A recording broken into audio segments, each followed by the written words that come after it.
Ini persoalan standar. Saya mau menekankan kembali standar. Kalau kemarin pasti yang lain mungkin bicara promosi karena untuk devisa kita tidak bisa bagaimana pertumbuhan ekonomi tidak bisa hanya bicara tentang uang yang sudah ada di Indonesia keliling di Indonesia. Artinya disinilah salah satu kekuatan kita untuk menarik bukan hanya dari investasi, yaitu dari pariwisata. Ya.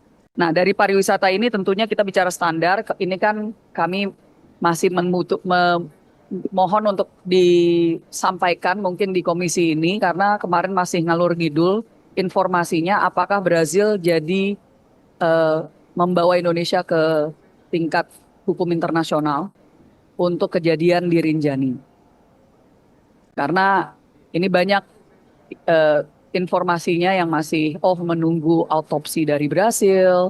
Ada juga yang menyatakan mereka jadi untuk su kita di hukum internasional. Jadi sidang internasional mohon untuk klarifikasinya karena saya rasa yang dikhawatirkan adalah bagaimana kejadian seperti itu akan mempengaruhi reputasi Indonesia di kancah internasional. Dan itu kaitannya dengan persoalan pelatihan, Bu Menteri. Ini kalau kita bicara pelatihan dan standar, ini saya lihat tadi ada, nah ini, target yang penyusunan kurikulum modul bidang pariwisata beresiko menengah tinggi. Kalau kita bicara tentang hiking, diving, sport tourism, ya, yang bukan bicara Mandalika dan seterusnya, tapi tourism yang seperti hiking, Rinjani, lalu whitewater rafting, diving, itu kan sebenarnya harus ada standar-standar keamanannya. Ini kan kemarin salah satu yang jadi pertanyaan, tour guide-nya atau guide-nya itu punya standar keamanan seperti apa? Dia punya pelatihannya seperti apa? Rupanya rope yang dia bawa nggak cukup untuk dia bisa rappel ke bawah untuk untuk mengangkat eh, korban.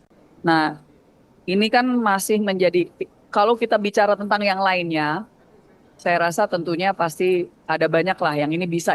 Tapi minimal seharusnya Kementerian Pariwisata tanpa bicara penambahan anggaran,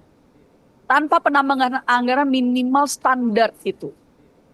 Jangan kita malah ke Badan Standarisasi Nasional nih, bicara tentang standar pariwisata, nggak nyambung. Ya. Standar ini yang harus betul-betul bagaimana kita terapkan, safety.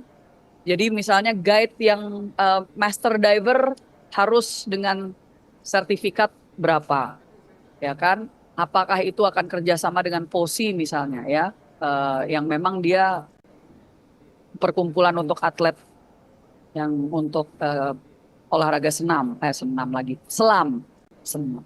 untuk diving. Ya jadi mohon izin Pak Ketua saya ngangkat ini karena kemarin itu udah sampai level internasional apa yang terjadi di Rinjani. Jadi saya rasa ini sangat berkaitan erat dengan reputasi kita, bagaimana kita akan meningkatkan dan itu harus bisa masuk ke dalam pertimbangan anggaran untuk tahun depan.